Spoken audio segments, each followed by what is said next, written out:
ಶಂಭುಲಿಂಗ ವಿದ್ಯಾ ವಾಚಸ್ಪತಿ ಶಂಭುಲಿಂಗ ಶಿವಾಚಾರ್ಯ ಮಹಾಸ್ವಾಮೀಜಿಯವರು ಸುಮಾರು 50 ವರ್ಷ ಮೇಲ್ಪಟ್ಟಾಯ್ತು ಈ ಊರಿಗೆ. ಮಧುರ ಕಂಡಿ ಮೊದಲ ಮಯೂರ ಕಂಡಿ ಅಂತು, ಮಯೂರ ಅಂದ್ರೆ ನವಿಲ, ಆ ಸ್ಥಳ ಅದು ಮಯೂರ ಕಂಡಿ. ಆಮೇಲೆ ಅದು ಅಪಭ್ರಂಶವಾಗಿ ಮದರ್ ಕಂಡಿ ಆಯಿತು. ಅನಂತರ 50 ವರ್ಷಗಳ ಹಿಂದೆ ಶ್ರೀಮನ್ ನಿಜಗುಣ ಶಿವೈಗಳ ಒಂದು ದೇವಾಲಯದ ಉದ್ಘಾಟನಾ ಸಮಾರಂಭದಲ್ಲಿ ಇದಕ್ಕ ಮಧುರಕಂಡಿ ಗ್ರಾಮ ಅಂತ ಹೇಳಿ ಕರೆದಿದ್ದಾರೆ ಮಹಾಸ್ವಾಮೀಜಿಯವರಲ್ಲಿ. ಏನಂತಂದ್ರೆ ಈ ಮಧುರಕಂಡಿ ಬಹಳ ಮಧುರವಾಗಿದೆ. ಭೂಮಿ ಫಲವತ್ತತೆ, ಆಮೇಲೆ ಕಬ್ಬು, ಬಾಳೆ, ಅರಿಶಿನ, ಶೇಂಗಾ ಮುಂತಾದ ಬೆಳೆಗಳು ಮಧುರವಾಗಿ ಬರುತ್ತವೆ. ಇದು ಕೃಷಿಕ ದೃಷ್ಟಿಯಿಂದ ಆಯಿತು. ಆಮೇಲೆ ಸಂಗೀತ ದೃಷ್ಟಿಯಿಂದ ಸುಮಾರಾಗಿ ಈ ಶತಮಾನದ ಹೊಸ್ತಿನಲ್ಲಿ ಅದು ಕಾಲಿಟ್ಟಿದೆ. ಅದು 100 ವರ್ಷಕ್ಕೆ ಕಾಲಿಟ್ಟಿದೆ ಅಂತ ಒಂದು ಮಲ್ಲಮ್ಮನ ಕಲೆ ಈ ಊರಿನಲ್ಲಿದೆ. ಭಜನಾ ಕಲೆ ಇದೆ, ಡೊಳ್ಳಿನ ಕಲೆ ಇದೆ, ಶಕ್ತಿ ಪ್ರದರ್ಶನವಿದೆ. ಇದು ಇಲ್ಲ ಅಂತಲ್ಲ, ಎಲ್ಲಾ ಕಲಾವಿದರು ಈ ಊರಿನಲ್ಲಿ ಕಿಕ್ಕಿರಿದು ತುಂಬಿದ್ದಾರೆ. ಇಂಥ ಒಂದು ಪುಟ್ಟ ಗ್ರಾಮಕ್ಕೆ ಮಹಾಸನ್ನಿಧಿಯವರು ಆಗಮಿಸಿದ್ದು, ನಮಗೆಲ್ಲ ಆಶೀರ್ವಾದವನ್ನು ನೀಡಲು ಆಗಮಿಸಿದಂತ ಪೂಜ್ಯರನ್ನ ಅವರ ಚರಣಗಳಿಗೆ ಭಕ್ತಿಯಿಂದ ಮತ್ತೊಮ್ಮೆ ಮಗಳೊಮ್ಮೆ ಶಿರವಾಗಿ ನಮಸ್ಕರಿಸಿ ಅವರಿಗೆ ನಾನು ಜೈಕಾರ ಹೇಳುತ್ತೇನೆ. ದಯವಿಟ್ಟು ತಾವು ಜೋರಾಗಿ ಜಯಘೋಷವನ್ನು ಮಾಡ್ಬೇಕಂತ ಹೇಳಿ ತಮ್ಮಲ್ಲಿ ನಾನು ಭಿನ್ನ ಮಾಡಿಕೊಳ್ತೇನೆ. ಒಂದು ಸ್ವಲ್ಪ ಶ್ರೀಮತ್ ಹೇಮವತ್ ಕೇದಾರ ವೈರಾಗ್ಯ ಸಿಂಹಾಸನಾಧೀಶ್ವರ ಕೇದಾರನಾಥ ರಾವಲ್ ಶ್ರೀ ಶ್ರೀ ಶ್ರೀ 1008 ಜಗದ್ಗುರು ಭೀಮಾಶಂಕರ್ ಶಿವಾಚಾರ್ಯ ಮಹಾಸ್ವಾಮೀಜಿ ಅವರಿಗೆ, ಮಹಾಸ್ವಾಮೀಜಿ ಅವರಿಗೆ, ಜಗದ್ಗುರುಗಳಿಗೆ. ಯಪ್ಪ 2020 ಕ್ರಿಕೆಟ್ ಗೆದ್ದಂಗ ಆಯ್ತು. ಬಹಳ ಸಂತೋಷ ಆಯ್ತು. ಮಹಾಸ್ವಾಮೀಜಿಗಳಿಗೆ ನಮಸ್ಕರಿಸಿ ಇದೀಗ ಜ್ಯೋತಿ ಬೆಳೆಸುವುದರ ಮೂಲಕ ಸನ್ನಿಧಿಯವರಿಂದ ಕಾರ್ಯಕ್ರಮದ ಉದ್ಘಾಟನೆ ನಡೀತದೆ. ಅಲ್ಲಿ ಜ್ಯೋತಿಯನ್ನ ಸನ್ನಿಧಿಯವರ ಎದುರುಗಡೆ ಓದಿದ್ರು. ಫ್ಯಾನ್ ಬಂದ್ ಮಾಡಿ.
ಹಾಗೆ ಇವತ್ತಿನ ನಮ್ಮ ಕಾರ್ಯಕ್ರಮದಲ್ಲಿ ಆಗಮಿಸಿರುವಂತಹ ಜಮಖಂಡಿಯ ಹಿರಿಯ ನ್ಯಾಯವಾದಿಗಳಾಗಿರುವಂತಹ ಶ್ರೀಯುತ ಉತ್ತರ ಭಾಗದೊಳಗಿರುವಂತಹ ಕಿರಾಣ ಘರಾಣ ಅನ್ನುವಂತಹ ಸಂಗೀತದ ಪ್ರಾಖ್ಯದೊಳಗೆ, ಅಂದ್ರೆ ಸಂಗೀತದ ಒಂದು ವಿಭೇದದೊಳಗೆ ಬಸವರಾಜ ರಾಜಗುರು ಅವರನ್ನ ಬಿಟ್ಟರೆ ನಂತರ ಇರುವಂತಹ ಶಿಷ್ಯ ವೃಂದದಲ್ಲಿ ವಿಶೇಷವಾದಂಥವ್ರು ನಮ್ಮ ಪರಮ ಪೂಜ್ಯ ಹಿರೇಮಠದ ಸಂಗಮೇಶ್ವರ ಸ್ವಾಮಿಗಳವರು.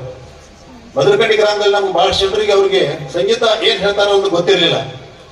ಆದ್ರೆ ಜಮಖಂಡಿಯ ಹಿಡಿಕೊಂಡು ಪುಣಾದವರೆಗೆ ಇರುವಂತಹ ಅವರ ಶಿಷ್ಯಕೋಟಿ ನೋಡಿದರೆ ಹಲವಾರು ಜನರಿಗೆ ಶಾಸ್ತ್ರೀಯ ಸಂಗೀತವನ್ನು ಹೇಳಿಕೊಟ್ಟಿದ್ದರು.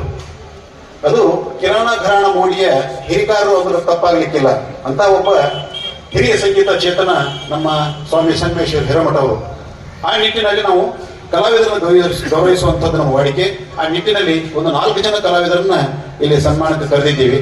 ಅಂಥವರಲ್ಲಿ ಈಗ ರಚಯ ಹಿರೇಮಠ ಅವರು, ಕಲ್ಲಳಿಯವರು, ಹಾಗೂ ಮಂಟೂರ್ ಅವರು ಮತ್ತು ನಮ್ಮ ಮಲ್ಲಯ್ಯ ಸ್ವಾಮಿಗಳವರು, ಹಾಗೂ ಅವ್ರ ಜೊತೆಗೆ ಅಣ್ಣಿಗೇರಿ ಸರ್ ಅವರನ್ನ.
ಸಮಲೇಖನ ವಿತ್ತಯೇ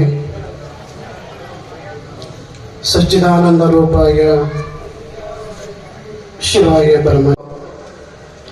ಕೇದಾರದ ಬಗ್ಗೆ ಹೇಳ್ತಾ ಇದ್ರು. ಬಹುಶಃ ನಮ್ಗೆ ಏನ್ ಅನಿಸ್ತಾಕಂತಂದ್ರ, ನಾವು ಜಮಖಂಡಿ ತಾಲೂಕಿನೊಳಗಿರ್ತಕ್ಕಂತಹ ಮಧುರಕಂಡಿ ಒಳಗದೀವೋ, ಹಿಮಾಲಯದಲ್ಲಿ ಇರ್ತಕ್ಕಂಥ ಕೇದಾರನ ಸನ್ನಿಧಿ ಒಳಗಿದೀವೋ ಅಂತ ಹೇಳಿ ನಮಗೆ ಭಾಸ ಆಗ್ತಾ ಇದೆ. ಏಕೆಂದ್ರೆ ಹಿಮಾಲಯದಲ್ಲಿರ್ತಕ್ಕಂತಹ ಕೇದಾರಲಿಂಗೇಶ್ವರನ ಸ್ವರೂಪದಲ್ಲಿ ಇವತ್ತು ಮಧುರಕಂಡಿಗೆ ಜಗದ್ಗುರು ಮಹಾಸನ್ನಿಧಿಯವರನ್ನ ಬಂದು ನಮಗೆಲ್ಲ ಆಶೀರ್ವಾದವನ್ನು ದಯಪಾಲಿಸ್ತಾ ಇದ್ದಾರೆ. ತಾವೆಲ್ಲ ಕೈ ಎತ್ತಬಹುದು. ಯಾರು ಕೇದಾರಕ್ಕೆ ಹೋಗಿ ದರ್ಶನ ಮಾಡ್ಕೊಂಡು ಬಂದಿರಬಹುದು. ಒಂದು 2-3 ಜನ ಅಷ್ಟೇ ಕೈ ಎತ್ತಾ ಇದ್ದೀರಿ. ಕೇದಾರಕ್ಕೆ ಹೋಗಿ ಕೇದಾರನ ದರ್ಶನ ಮಾಡ್ಕೊಂಡು ಬರುವುದಂದ್ರೆ ಅದು ಹಗರಿಲ್ಲ. ಅದು ಯಾಕಂದ್ರೆ ಪುನರ್ಜನ್ಮನ ಅದು. ಅಂತಹ ಒಂದು ಕ್ಷೇತ್ರಕ್ಕೆ ಜಗದ್ಗುರು ಮಹಾಸನ್ನಿಧಿಯವರು ವರ್ಷದಲ್ಲಿ 2-3 ಸಲ ಹೋಗ್ಲೇಬೇಕು. ಅವರು ಒಂದು ದೇವಸ್ಥಾನವನ್ನ ಮುಚ್ಚಲಿಕ್ಕೆ ಅಂದ್ರೆ ಬಾಕಲನ್ನ ಅಂದ್ರೆ ಇಲ್ಲಿ ಹಿಮ ಬೀಳ್ತವೆ, ಅಲ್ಲಿ ಹೋಗ್ಲಿಕ್ಕೆ ಸಾಲದಲ್ಲಿ ಜಗದ್ಗುರು ಮಹಾಸನ್ನಿಧಿಯವರು ಹೋಗಿ ಅಲ್ಲಿ ಪೂಜೆಯನ್ನು ನೆರವೇರಿಸಿ ದೀಪವನ್ನು ಹಚ್ಚಿ ನಂತರ ಅದನ್ನ ದೇವಸ್ಥಾನದ ಬಾಗಿಲನ್ನ ಹಾಕಿ ಮತ್ತೆ ಅಲ್ಲಿ ಮೂರ್ತಿಯನ್ನ ಮತ್ತೆ ಗೌರಿಕುಂಡಕ್ಕೆ ತಗೊಂಡ್ಬಂದು ಅಲ್ಲಿ ಪೂಜೆ ಮಾಡ್ತಕ್ಕಂತಹ ಪದ್ಧತಿ ಇದೆ. 6 ತಿಂಗಳವರೆಗೆ ಒಂದು ಕೆಡವಿ ದೇವಸ್ಥಾನಕ್ಕೆ ದಾರಿ ಮಾಡಿಕೊಟ್ಟಂತಹ ಒಂದು ಗ್ರಾಮ ಈ ಒಂದು ಉತ್ತರ ಕರ್ನಾಟಕದಲ್ಲಿ ಯಾವ್ದಾದ್ರು ಗ್ರಾಮ ಇದ್ರೆ ಅದು ಮಧುರಕಂಡಿ ಅಂತ ಹೇಳಿ ನಾನು ಬಹಳಷ್ಟು ಹೆಮ್ಮೆ. ಒಂದು ದೇವರ ಸಲುವಾಗಿ ದೇವರಿಗೆ ಹೋಗ್ಲಿಕ್ಕೆ ತೊಂದರೆ ಆಗುತ್ತೆ ಅನ್ನುವಂತ ವಿಚಾರ ಇಟ್ಟುಕೊಂಡು ತಮ್ಮ ಹಳೆ ಮನೆಗಳನ್ನು, ತಾವು ಹುಟ್ಟಿ ಬೆಳೆದಂತ ಮನೆಗಳನ್ನ ದಾನವಾಗಿ ನೀಡಿದಂತಹ ಒಂದು ಕೀರ್ತಿ ಇವತ್ತು ಮಧುರಕಂಡಿಯಲ್ಲಿ ಇರತಕ್ಕಂಥ ಭಕ್ತರಿಗೆ ಸಲ್ಲುತ್ತೆ. ಅಂತಹ ಒಂದು ಪವಿತ್ರವಾಗಿರ್ತಕ್ಕಂತಹ ದೇವರನ್ನ ನಾವು ಪ್ರತಿನಿತ್ಯ ಆರಾಧನೆಯನ್ನ ಮಾಡಿಕೊಂಡು ದೇವರ ಒಂದು ದೇವರ ಮುಖಾಂತರ ನಾವು ಎಲ್ಲರಿಗೂ ಇಲ್ಲಿಂದಲೇ ದರ್ಶನ ಆಗ್ತದೆ ಅನ್ನುವಂತ ಭಾಗ್ಯವನ್ನ ಕರೆಸಿಕೊಟ್ಟಿರುವಂತಹ ಹಿರಿಮಠದ ಬಂಧುಗಳಿಗೆ ತಾವೆಲ್ಲ ಚಪ್ಪಾಳೆ ಮೂಲಕ ಇಂತಹ ಅಭಿನಂದನೆ ಹೇಳಬೇಕು. ನಾವೆಲ್ಲ 5-6 ವರ್ಷಗಳ ಪರ್ಯಂತವಾಗಿ ಪೂಜೆಗೆ ನಾವು ಕಾರ್ಯಕ್ರಮಕ್ಕೆ ದಯಮಾಡಿಸ್ಬೇಕಂತ ಸನ್ನಿಧಿಯವರಿಗೆ ಕೇಳ್ಕೊಂಡಿವಿ. ಆದ್ರೆ ಅದು ಭಾಗ್ಯ ನಮ್ಮ ಗಿರೀಶ್ ಸ್ವಾಮಿಗಳು ಹೇಳಿದ ಹಾಗೆ ನಮ್ಗೆ ಇವತ್ತು ಆ ಭಾಗ್ಯ ಒಂದು ಬಂದಿತ್ತು. ಇವತ್ತು ಇದು ಪರ್ಯಂತ ಮಾತಾಡಿ ನಮಗೆ ಸಮ್ಮುಖ ಸ್ಥಾನ ಅಲಂಕರಿಸಿಕೊಟ್ಟಿರುವಂತಹ ಪೂಜ್ಯರಿಗೆ ಮೊದಲ ಸನ್ನಿಧಿ ಕ್ಷಮಿಸಬೇಕು.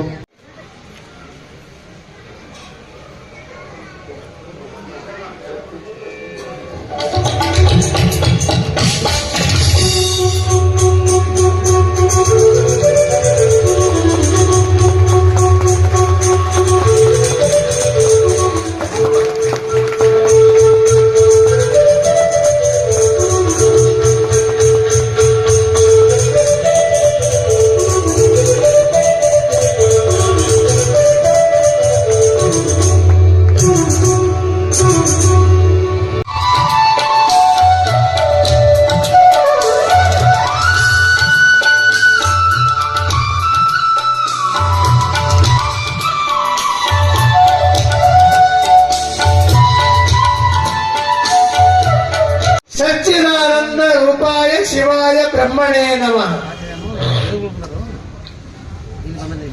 ಯಾಮಾಹು ಸರ್ವಲೋಕಾನಾಂ ಪ್ರಕೃತಿಂ ಶಾಸ್ತ್ರಪಾರಗ ತಾಂ ಧರ್ಮಚಾರಿಣಿಂ ಶಂಭೋ ಪ್ರಣಮಾಮಿ ಪರಾಂ ಶಿವ. ವೈರಾಗ್ಯ ಧರ್ಮಪೀಠೇಶಂ ವ್ಯಾಸಾದಿ ಮುನಿಮಾನಿತಂ ವೇದಾದಿ ಭಾಷ್ಯಕರ್ತಾರಂ ವೇದ ಸಿದ್ಧಾಂತ ಬೋಧಕಂ ಭೃಂಗಿ ಗೋತ್ರಾದಿನಾಥಂಚ ಶೃಂಗಿ ಪ್ರಮುಖ ಪೂಜಿತಂ ಏಕೋ ರಾಮಂ ಗುರುಂ ವಂದೇ ಕೇದಾರ ಕ್ಷೇತ್ರವಾಸಿನಿ.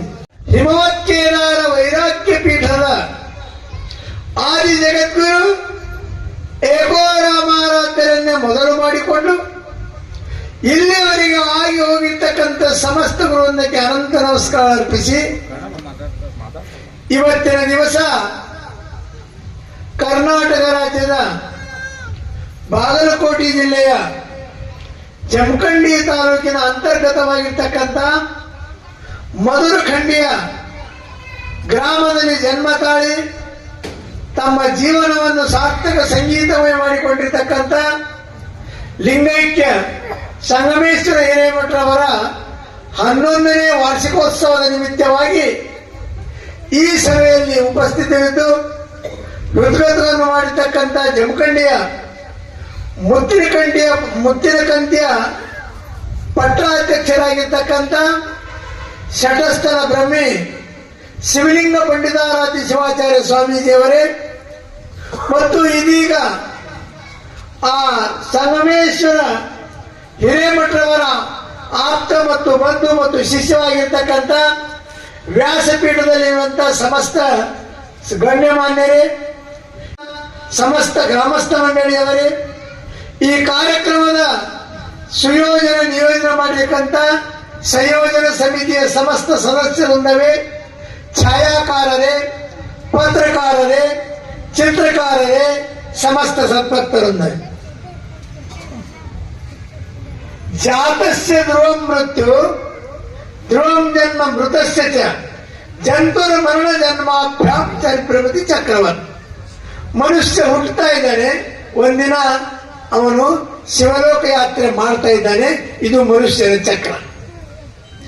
ಅಂತ ಚಕ್ರದಲ್ಲಿಯೂ ಈಗ ಸಂಗಮೇಶ್ವರ ಹಿರೇಮಠರವರು ಆ ಚಕ್ರದಲ್ಲಿ ಇದ್ದುಕೊಂಡೇ ಈ ತಾವು ಹೋದರೂ 11 ವರ್ಷದ ಇರ್ತಕ್ಕಂಥ ಕೀರ್ತಿ ರೂಪದ ಚಕ್ರವೇ ಇವತ್ತು ವಾರ್ಷಿಕೋತ್ಸವ ಸ್ಮರಣೋತ್ಸವ.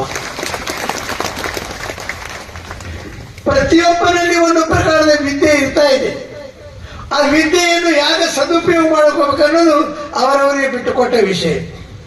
ಅದು ಹೇಗೆ ಬೆಳೆಸಿದ್ರಪ್ಪ ಅಂದ್ರೆ ಒಂದು ಗುಲಾಬಿ ಹೂವಿನಂತೆ ಬೆಳೆಸಿದ್ರು. ಯಾಕಂದ್ರೆ ಹುಟ್ಟುವಾಗ ಹಸಿರಾಗಿ, ಮುಂದೆ ಗುಲಾಬಿ ಕೆಂಪಾಗಿ, ಕೊನೆಗೆ ಉಳಿದಾಗ ಸುಗಂಧ ಮಾತ್ರ ಅದು ಉಳಿತಾ ಇದೆ. ಇದೇ ಅವರ ಕೀರ್ತಿ, ಜೀವನದ ಕೀರ್ತಿ ಅಂತ ನಾವು ತಿಳಿಸಬೇಕಾಗ್ತದೆ. ಜೀವನದಲ್ಲಿ ಎಲ್ಲರಿಗೂ ಗೊತ್ತು, ಸಭಾ ಸಂಚಾಲಕ ಮಠಪತಿಯವರು ಹೇಳಿದ್ರು, ಭಾರತ ದೇಶದಲ್ಲಿ ದ್ರಾಕ್ಷಾರಾಮ ಕ್ಷೇತ್ರೇ ಭೀಮನಾಥ ಲಿಂಗಾತ್ ಯುಗ ಚತುಷ್ಟಯೇ ಏಕೋ ರಾಮಸ್ಯ ಜನ್ಮ ಆವಾಸಸ್ತು ಹಿಮಾಲಯ. ಪಂಚಪೀಠಗಳು ಯಾವ ಉತ್ಪತ್ತಿ ಆದವು? ಆಂಧ್ರ ಪ್ರದೇಶದ ಈಸ್ಟ್ ಗೋದಾವರಿ ಜಿಲ್ಲೆಯ ದ್ರಾಕ್ಷಾರಾಮ ಕ್ಷೇತ್ರದಲ್ಲಿ ಭೀಮನಾಥ ಲಿಂಗ 14 ಫೂಟ್ ಎತ್ತರವಾಗಿರ್ತಕ್ಕದ್ದು. ಆ ಲಿಂಗದಿಂದ ಯುಗ ಚತುಷ್ಟೇ 4 ಯುಗಗಳಿಂದ ಮುಂಚಿತವಾಗಿ ಲಿಂಗೋದ್ಭವರಾಗಿ ಹಿಮಾಲಯದಲ್ಲಿ ಪೀಠ ಸ್ಥಾಪಿತ ಮಾಡಿದ್ದು ಇದು ವೈರಾಗ್ಯ ಪೀಠ ಅಂತ. ಅದೇ ಪ್ರಕಾರ ಸೋಮೇಶ್ವರ ಲಿಂಗದಿಂದ ರೇಣುಕಾಚಾರ್ಯ ಮಾಡಿದ್ದು ವೀರಪೀಠ. ಮಧ್ಯಪ್ರದೇಶದ ಉಜ್ಜಯಿನಿ ಗ್ರಾಮದಲ್ಲಿಯ ಸಿದ್ದೇಶ್ವರನಿಂದ ಉದ್ಭವವಾಗಿ ಮರುಳಾರಾಧ್ಯರು ಮರುಳಸಿದ್ಧರು ಸ್ಥಾಪಿತ ಮಾಡಿರ್ತಕ್ಕಂಥ ಪೀಠ ಇದು ಸದ್ಧರ್ಮ ಪೀಠ. ಮತ್ತು ಶ್ರೀಶೈಲ ಪೀಠ ಮಲ್ಲಿಕಾರ್ಜುನ ಶ್ರೀಶೈಲ ಕ್ಷೇತ್ರದಲ್ಲಿ ಮಲ್ಲಿಕಾರ್ಜುನ ಲಿಂಗದಿಂದ ಉದ್ಭವಿಸಿ ಪಂಡಿತಾರಾಧ್ಯರು ಸ್ಥಾಪಿತ ಮಾಡಿರುವುದು ಅದು ಸೂರ್ಯಪೀಠ ಅಂತ. ಅದೇ ಪ್ರಕಾರವಾಗಿ ಕಾಶಿ ವಿಶ್ವನಾಥ ಲಿಂಗದಿಂದ ಉದ್ಭವಿಸಿ ವಿಶ್ವಾರಾಧ್ಯರು ಮಾಡಿದ ಪೀಠ ಅದು ಜ್ಞಾನಪೀಠ ಅಂತ ಎಲ್ಲರಿಗೂ ಗುರುತಿದ್ದ ವಿಷಯ. ಅಳವಡಿಸಿಕೊಂಡು ಜ್ಞಾನ ಯೋಗಿಗಳಾಗಿ 11 ವರ್ಷ ನೀವು ಮಾಡ್ತಾ ಬಂದಿರಿ. ನಮಗೆ ಬರಕ್ 5 ವರ್ಷ ಆಯ್ತು. ಯಾಕಂದ್ರೆ ಕರೋನಾ ಸಂದರ್ಭದಲ್ಲಿ ಆಮಂತ್ರಣ ತೆಗೆದುಕೊಂಡಿದ್ದೆವು. ಆ ಸಂದರ್ಭದಲ್ಲಿ ಬರಕ್ ಆಗಲಿಲ್ಲ. ಆದ್ರೆ ಪ್ರತಿ ವರ್ಷ ಪರಾಮರ್ಶದಲ್ಲಿದ್ದರು. ಆದರೂ ಈಶ್ವರಕ್ಕೆ ಪಾಸ್ ದೇರ ಇದೆ, ದೇರ ನೈಯೇ. ಪರಮಾತ್ಮನಲ್ಲಿ ಸ್ವಲ್ಪ ಸಮಯ ಇರ್ಬೋದು, ಕತ್ತಲೆ ಇಲ್ಲ ಅನ್ನೋದು ಇವತ್ತು ನಾವು ಬಂದಿದ್ದೀವಿ ನೀವು ಪ್ರಮಾಣ. ನಿನ್ನೆ ದಿವಸ ಅಲ್ಲಿ ಏನಪ್ಪಾ ಬುಕ್ಕ ಸಾಗರದಲ್ಲಿ ಆ ಸ್ವಾಮಿಗಳ ಅಸೆ ವಾರ್ಷಿಕ ಭಾವನೆ ತೀರಲಿ ಅಂತೇಳಿ ನಾವು ಬಂದ. ಅದಕ್ಕೆ ಸಂಗಮೇಶ್ವರ ಹೆಸರು ಯಾಕೆ ಉಳಿತದೆ? ಹಿರೇಮಠದ ಮನುಷ್ಯ ಎಷ್ಟು ಪ್ರಕಾರದ ಇರ್ತಾ ಇದೆಪ್ಪ? 6 ಪ್ರಕಾರದ ಮನುಷ್ಯ. ಭಕ್ತಿ ಎಷ್ಟು ಪ್ರಕಾರದ? 6 ಪ್ರಕಾರದ ಭಕ್ತಿ. ಯಾವ ಪ್ರಕಾರ ಇರ್ತಾ ಇದ್ದಾನೆ ಮನುಷ್ಯ? ಮೊದಲನೇ ಪ್ರಕಾರ ಯಾವ ಪ್ರಕಾರ ಇರ್ತದಪ್ಪ ಅಂದ್ರೆ ಮಣ್ಣಿನ ಮನುಷ್ಯನಾಗಿರ್ತಾ ಇದ್ದಾನೆ. ಎರಡನೇ ಪ್ರಕಾರ ಅಂದ್ರೆ ಕಲ್ಲಿನ ಮನುಷ್ಯ ಇರ್ತಾ ಇದ್ದಾನೆ. ಮೂರನೇ ಪ್ರಕಾರ ಅಂದ್ರೆ ಕಟ್ಟಿಗೆಯ ಮನುಷ್ಯನಿರ್ತಾ ಇದ್ದಾನೆ. ನಾಲ್ಕನೇ ಪ್ರಕಾರ ಅಂದ್ರೆ ಕಬ್ಬಿಣದ ಮನುಷ್ಯ ಇರ್ತಾ ಇದ್ದಾನೆ. ಐದನೇ ಪ್ರಕಾರ ಯಾವ್ದಪ್ಪ ಅಂದ್ರೆ ಬೆಳ್ಳಿಯ ಮನುಷ್ಯನಿರ್ತಾ ಇದ್ದಾನೆ. ಆರನೇ ಪ್ರಕಾರ ಅಂದ್ರೆ ಬಂಗಾರ ಮನುಷ್ಯ ಇರ್ತಾ ಇದ್ದಾನೆ ಅಂತ 6 ಪ್ರಕಾರದ ಮನುಷ್ಯರಿರ್ತಾ ಇದ್ರೆ ಭೂಲೋಕದಲ್ಲಿ. ಮತ್ತೆ ಎಲ್ಲರೂ ಇರುವುದು ಮಾಂಸ ಮಜ್ಜೆ ಎಲುಗಳಿಂದ ತುಂಬಿದ್ದು. ಇದೊಂದು ಬೇರೆ ಹೇಳಕತ್ತಿರಲ್ಲ ಅಂತ ನಿಮ್ಗೆ ಅನಿಸ್ಬೋದು. ಸೂಕ್ಷ್ಮವಾಗಿ ವಿಚಾರ ಮಾಡಿ ನೋಡಿ. ಮಣ್ಣಿನಲ್ಲಿ ಗುಣ ಏನಿರ್ತದಪ್ಪ ಅಂದ್ರೆ ನೀರು ಹಾಕಿದ್ರೆ ಏನಾಗ್ತದದು ಕೆಸರಾಗ್ತಾ ಇದೆ. ಕೆಸರಾದ್ಮೇಲೆ ಏನಾಗ್ತಾರೆ, ಏನೇ ವಸ್ತು ಅದು ಹಾಕಿದ್ರೆ ಹೊರ ಬರಲ್ಲ, ಅದ್ರಾಗೆ ಸಿಗ್ಬಿಡ್ತಾವೆ. ಕಲ್ಲು ಹಾಕ್ರೆ ಅಲ್ಲೇ ಕೂಡ್ತಾ ಇದೆ, ಕಟ್ಟಿಗೆ ಹಾಕ್ರೆ ಅಲ್ಲೇ ಕೂಡ್ತಾ ಇದೆ, ಕಸ ಹಾಕ್ರೆ ಅಲ್ಲೇ ಕೂಡ್ತಾ ಇದೆ, ಚೆಂಡು ಹಾಕ್ರೆ ಅಲ್ಲೇ ಕೂಡ್ತಾ ಹೊರ ಬಿಡಲ್ಲ. ಹಾಗೆ ನೀವು ಯಾರಿಗೆ ಏನೇ ಹೇಳಿ ಎಲ್ಲರದು ಸತ್ಯ ತಿಳ್ಕೊಂಡು ಸ್ವೀಕಾರ ಮಾಡ್ತಾ ಇದ್ದಾರೆ, ಅವ ಮಣ್ಣಿನ ಮನುಷ್ಯ ಅಂತ. ಎಲ್ಲರೂ ಹೇಳಿ ಇದು ಸತ್ಯನೇ ತಿಳ್ಕೊತಾನ, ಅದು ಮಿಥ್ಯೆ ಇಲ್ಲ, ನನಗೆ ಹೇಗೆ ಹೇಳ್ತಾ ಅವನ ಮೇಲೆ ಭಾವನೆ ಬರೋದಿಲ್ಲ. ಎಲ್ಲರೂ ಹೇಳಿ ಸತ್ಯನೇ ತಿಳ್ಕೊಳ್ಕೆ ಎಲ್ಲ ಅವನ ಮೇಲೆ ಅಳವಡಿಸ್ಕೊಳ್ತಿದ್ರೆ ಅಂಥವ್ರು ಯಾವ ಮನುಷ್ಯ ಬೇಕಾಗ್ತಾ ಇದೆ, ಮಣ್ಣಿನ ಮನುಷ್ಯ ಅಂತ. ಇನ್ನು ಕಲ್ಲಿನ ಮನುಷ್ಯ ಮಾತಾಡ್ಬೇಕು. ಕಲ್ಲಿನ ಮನುಷ್ಯ, ಕಲ್ಲಿನ ಗುಣಧರ್ಮ ಏನಿದೆ, ನೀವು ಏನೇ ಹೋಗಿರಿ, ಒಂದು ಚೆಂಡು ಹೋಗಿರಿ ಹೊಳೆ ಬರ್ತಾ ಇದೆ, ನೀರು ಹಾಕ್ರಿ ಹೊಳೆ ಬರ್ತಾ ಇದೆ, ಒಳಗೆ ಹೋಗೋದಿಲ್ಲ. ಹಾಗೆ ಮನುಷ್ಯರಿಗೆ ಎಷ್ಟು ತಿಳಿಸಿ ಹೇಳೋದು ಸಹಿತ ಹ್ಯಾಂಗ ಕಲ್ಲು ವಾಪಸ್ ಕಳಿಸ್ತಾ ಇದೆಯಲ್ಲ, ಅದೇ ಪ್ರಕಾರ ಜ್ಞಾನ ಎಲ್ಲ ನೀವೇ ತಗೊಂಡೋಗಿದ್ರೆ ಅವ್ನ ತಲೆಗೆ ಹೋಗೋದಿಲ್ಲ. ಅಂತ ಮನುಷ್ಯನಿಗೆ ಏನನ್ಬೇಕಾಗ್ತಂದ್ರೆ ಕಲ್ಲಿನ ಮನುಷ್ಯ ಅನ್ಬೇಕಾಗ್ತಾ ಇದೆ. ಇನ್ನು ಮೂರನೇ ಮನುಷ್ಯ ಯಾರು, ಕಟ್ಟಿಗೆ ಮನುಷ್ಯ. ಕಟ್ಟಿಗೆ ಗುಣಧರ್ಮ ಏನಿದೆ, ಆ ಕಟ್ಟಿಗೆನೂ ಹೋಗುದಿಲ್ಲ, ಆ ಕಟ್ಟಿಗೆಯಲ್ಲಿ ಏನೂ ಹೋಗುದಿಲ್ಲ. ಆದ್ರೆ ಒಂದು ವಸ್ತು ಹೋಗ್ತಾ ಇದೆ, ಚೂಪಾದ ಮಳೆ ಹತೋಡಿಯಿಂದ ಹೊಡೆದ್ರೆ ಮಾತ್ರ ಹೋಗ್ತಾ ಇದೆ, ಮತ್ತೊಂದು ವಸ್ತು ಹೋಗುದಿಲ್ಲ. ಹಾಗೆ ಮನುಷ್ಯನಿಗೆ ತಿಳಿಸಿ ತಿಳಿಸಿ ತಿಳಿಸಿ ಚೂಪಾದ ಮಳೆ ಹೋಗ್ತಾ ಇದೆಯಲ್ಲ, ಅದೇ ಪ್ರಕಾರ ತಲೆಗೆ ಯಾವ್ದು ಹೋಗ್ತದಲ್ಲ ಅಂತ ತಿಳ್ಕೊತಾರಲ್ಲ, ಅವ್ರಿಗೆ ಯಾವ ಮನುಷ್ಯ ಇರ್ಬೇಕಾಗ್ತಾ ಇದೆ, ಕಟ್ಟಿಗೆಯ ಮನುಷ್ಯ. ಇನ್ನು ಕಬ್ಬಿಣ ಮನುಷ್ಯ ನಾಲ್ಕನೇದು. ಕಬ್ಬಿಣ ಮನುಷ್ಯ ಅಂತ ಯಾರಿಗೆ ಇರ್ಬೇಕಾಗ್ತದ್ರೆ, ಕಬ್ಬಿಣ ಯಾರಿಗೆ ಅದು ಒಂಕಾಗಲ್ಲ, ತಾನು ಇದ್ದಂಗೆ ಇರ್ತಾ ಇದೆ. ಹಿಂಗ್ ಬಗ್ಸಕ್ಕಾಗೋದಿಲ್ಲ, ಹಂಗ ಹೇಳಕ್ಕಾಗೋದಿಲ್ಲ, ಮುರಿಯಕ್ಕಾಗೋದಿಲ್ಲ. ಆದ್ರೆ ಒಬ್ಬ ಭಕ್ತದ ಯಾವ ಭಕ್ತದಪ್ಪ ಅಂದ್ರೆ ಕೆಂಪಾಗಿ ಕಾಸದ ಮೇಲೆ ಮಾತ್ರ ಭಕ್ತ, ಅಲ್ಲಿ ತನಕ ಬಗ್ಗಂಗೆ. ಹಾಗೆ ಮನುಷ್ಯ ನಂದೇ ಖರೆ, ನಾ ಹೇಳಿದ್ದೇ ಸತ್ಯ, ಅಜ್ಞಾನ ಸುಜ್ಞಾನ ನನಗೆ ಗೊತ್ತಿಲ್ಲ, ನಾ ಹೇಳಿದ್ದೇ ಸತ್ಯ ಅಂತ ನಡೀತಾ ಇದ್ದೇನೆ, ನಾನೇ ದೊಡ್ಡವ, ನಾ ಹೇಳಿದ್ದೇ ಸತ್ಯ ಅಂತ ನಡೀತಿರ್ತಾನೆ.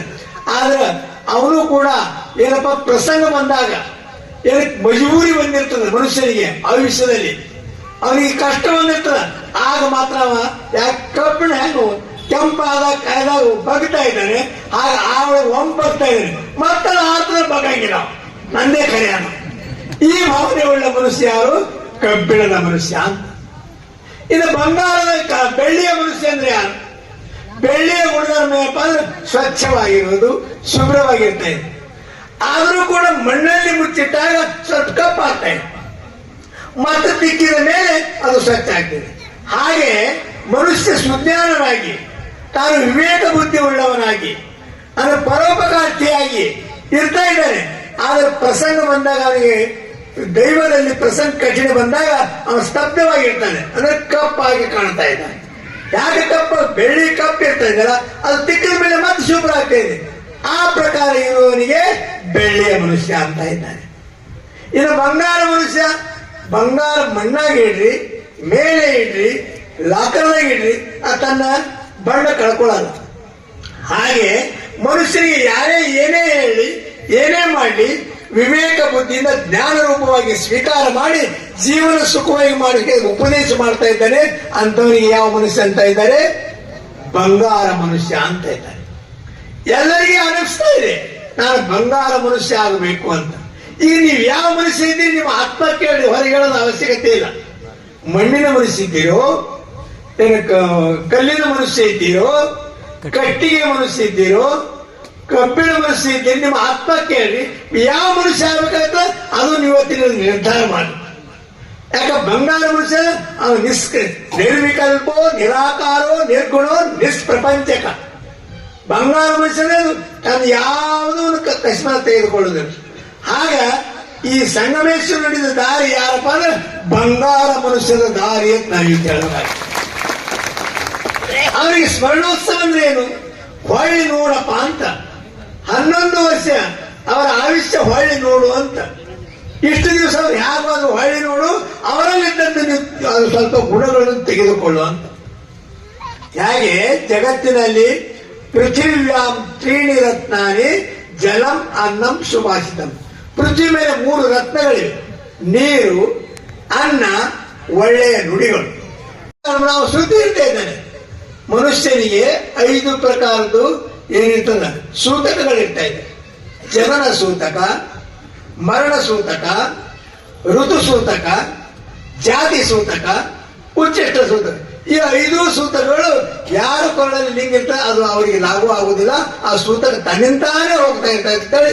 ಅದಕ್ಕೆ ಯಾರಾದರೂ ಹುಟ್ಟಿದಾಗಲಾಗಲಿ ಆಗ ಅವರು ನಿಧನವಾದಾಗಲಿ ಯಾವ ಪಂಚಸೂತಕಗಳು ಲಿಂಗಧಾರಿಗಳಿಗೆ ಅನ್ವಯ ಆಗುವುದಿಲ್ಲ ಅಂತ ಶಾಸ್ತ್ರ ಪ್ರಮಾಣವಿದೆ. ಅದಕ್ಕೋಸ್ಕರವಾಗಿ ಇಂಥ ಒಂದು ಅವರ ಆಯುಷ್ಯದಲ್ಲಿ ನಾವು 3 ಗುಣಗಳನ್ನು ಇದು ಏನಪ್ಪಾ ಅಂದ್ರೆ ನಾವು ಲಿಂಗಧಾರಣೆಯನ್ನು ಮಾಡಬೇಕು. ಮತ್ತು ರುದ್ರಾಕ್ಷಿ ಅಂದ್ರೆ ಏನು? ಪುರಾ ತ್ರಿಪುರ ಸಂಹಾರಿ, ತ್ರಿಪುರಾಸುರನ ವಧ ಮಾಡುವಾಗ ಪರಮಾತ್ಮ ಏಕಾಗ್ರ ಚಿತ್ತ ಆಗಿದ್ದ. 3 ಲೋಕಗಳು ಒಂದೇ ರೇಖೆಯಲ್ಲಿ ಬರುವಾಗ ಏಕಾಗ್ರ ಚಿತ್ತಾಗಿ ನೋಡುವಾಗ ಕಣ್ಣಿನಿಂದ 3 ಕಣ್ಣಿನಿಂದ ನೀರುಗಳು ಬಿದ್ದು. ರುದ್ರ ಅಂದ್ರೇನು? ಶಿವ. ಅಕ್ಷ ಅಂದ್ರೇನು? ರುದ್ರಾಕ್ಷಿ. ನಿಪೇತು ಸ್ತಸ್ಯ ಜಲಬಿಂದವ. ಆ ನೀರುಗಳು ಬಿದ್ದು ಅದ ಕೆಳಗೆ, ಅಲ್ಲಿಂದ ಏನಪ್ಪಾ ಅಂದ್ರೆ ರುದ್ರಾಕ್ಷಿಗಳು. ಇಂಥ ಒಂದು ರುದ್ರಾಕ್ಷಿ ಧಾರಣ ಮಾಡಿದ್ರೆ ಏನಾಗ್ತದೆ ಅಂದ್ರೆ ಗವಾಂ ಕೋಟಿ ಪ್ರಧಾನಸ್ಯ ಯತ್ ಫಲಂ ಭುವಿ ಲಭ್ಯತೆ ತತ್ ಫಲಂ ಲಭ್ಯತೆ ನಿತ್ಯಂ ರುದ್ರಾಕ್ಷಿ ದಾನ. 1 ಕೋಟಿ ಆಕಳುಗಳು ದಾನ ಮಾಡಿದ್ರೆ ಯಾವ ಪುಣ್ಯ ಸಿಗ್ತಾ ಇದೆ? ಆ ಪುಣ್ಯ 1 ರುದ್ರಾಕ್ಷಿ ಧಾರಣ ಮಾಡಿದ್ರೆ ನಿಮಗೆ ಸಿಗ್ತಾ ಇದೆ. ಅದಕ್ಕೆ ರುದ್ರಾಕ್ಷಿ ಧಾರಣ ಮಾಡ್ತಾರೆ. 3ನೇದು ವಿಭೂತಿ ಅಂತ, ಭಸ್ಮ ಅಂತ.